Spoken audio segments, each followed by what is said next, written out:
2025 के बिहार विधानसभा चुनाव से पहले सियासत का तापमान धीरे धीरे चढ़ रहा है और इस बार माहौल गर्म कर रहे हैं लोक जनशक्ति पार्टी के नेता चिराग पासवान।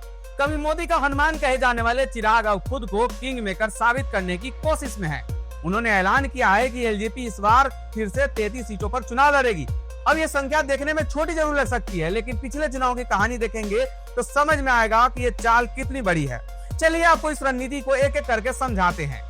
2020 के बिहार विधानसभा चुनाव में चिराग पासवान ने जेडीयू के खिलाफ खुला मोर्चा खोल दिया था।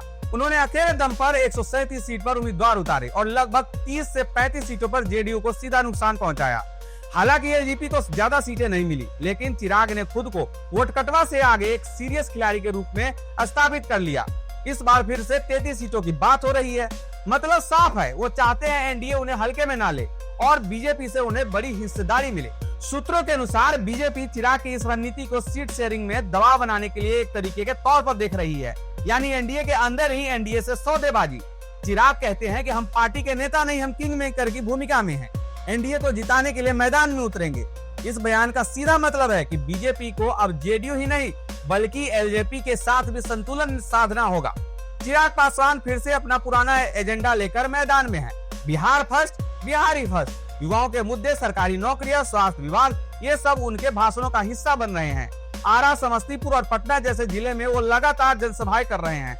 उनकी रणनीति साफ है, मजबूत जमीनी समर्थन और फिर एनडीए के भीतर अपनी स्थिति को पक्का करना।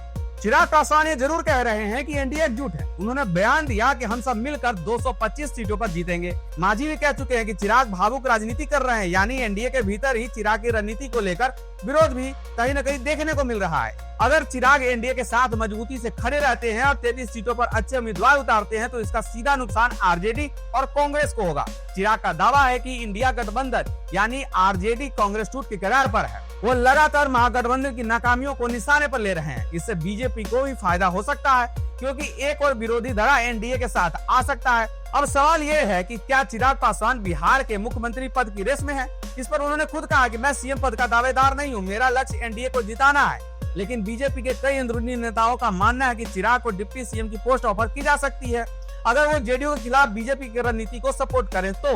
2025 का चुनाव आने में भले वक्त हो, लेकिन चिराग पासवान ने मैदान में उतरकर ये साफ कर दिया है कि वो सिर्फ वोट कटवा नहीं बल्कि सीट सेटर बनना चाहते हैं।